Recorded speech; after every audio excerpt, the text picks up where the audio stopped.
fans, do you want to win your share of $100,000? Simply enter the houseofboxing.com Fight Night Prediction Challenge.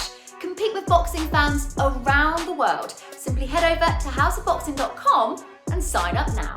2 minutes, he gets about 400. Oh, not always, Shan. Yeah. This is Charlie Parsons for Boxing Social. This is Charlie Parsons for Boxing Social. Hello. Are we recording? Yeah. This is Charlie Parsons for Boxing Social. Hello, Eduardinho. We're up to 100k on TikTok, Shun. What about one for the Chava, Generale. Generale, son. How are we, Shan? They can't see you hitting me with the microphone. 5k done.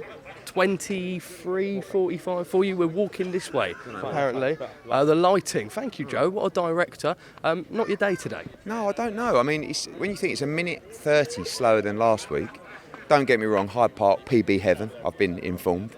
This one today, a lot of hills. The hill there at the start. What about the hill on the backside? That was horrible.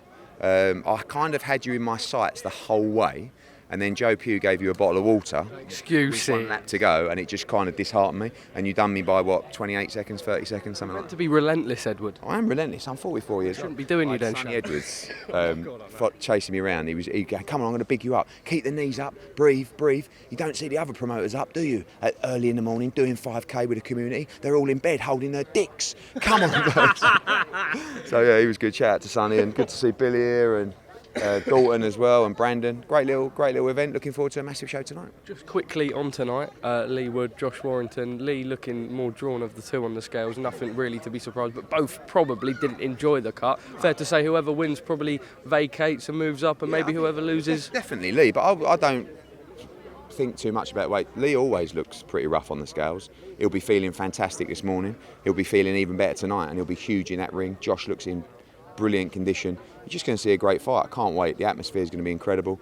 It's a great night of boxing, and everybody tune into DAZN and enjoy a fantastic show. Just a quick run through of the undercard, and if you had to, for the top 3 fights, pick an acca, how would you do it? It's a good question. So I think that if you look at Nico Leviar's is even in a good fight before the bell, I think that's a very tough fight for him. Junaid Boston's got to step up. I fancy him to win by stoppage.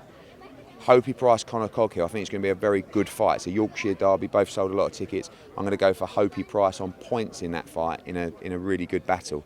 Kieran Conway against Linus Ndofia, I think that fight also goes to points, and I think Kieran Conway wins a tight decision there.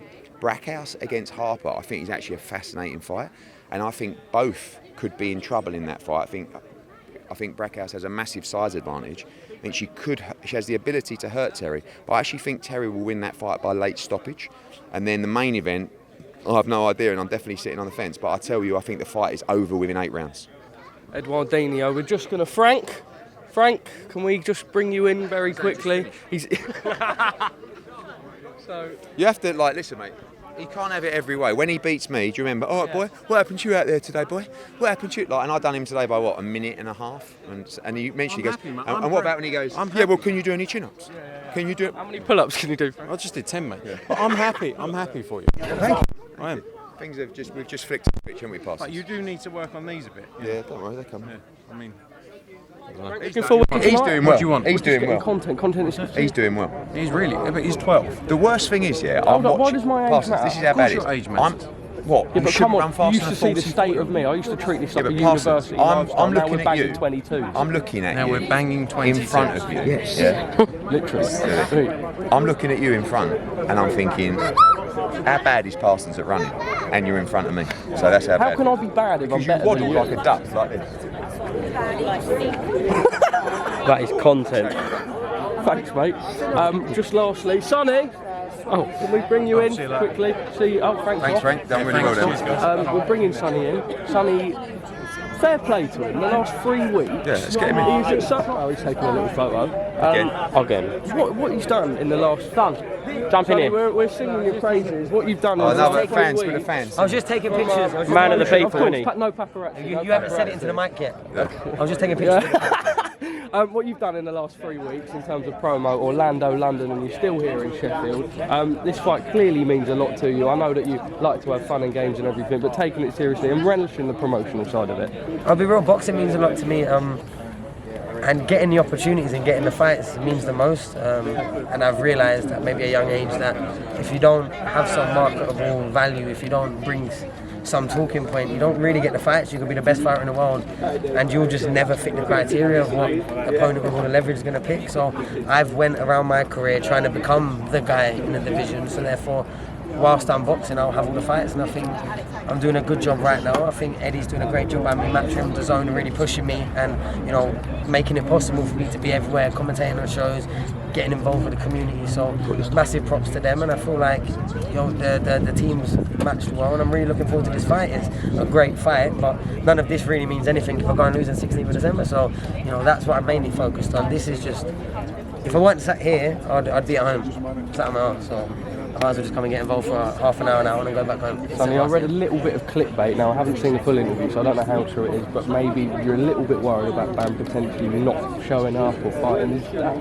Yeah, I don't know, I weren't at first, and I think people are getting into my head, and looking at his jaw, I've had similar, and I know what that exact feeling feels like. Probably not as bad, I didn't need surgery, but I know how long the recovery process is, and I know for a fact that with that visible side swelling, he's not sparring yet. So I think I'm the best in the division. The Ring magazine think I'm the best in the division. IBF think I'm the best in the division. Am I the guy you want to come into a ring with, fresh off a break, not sparring, not training? I don't know, and it's a bit worrying to me because I need this opportunity, I need this fight.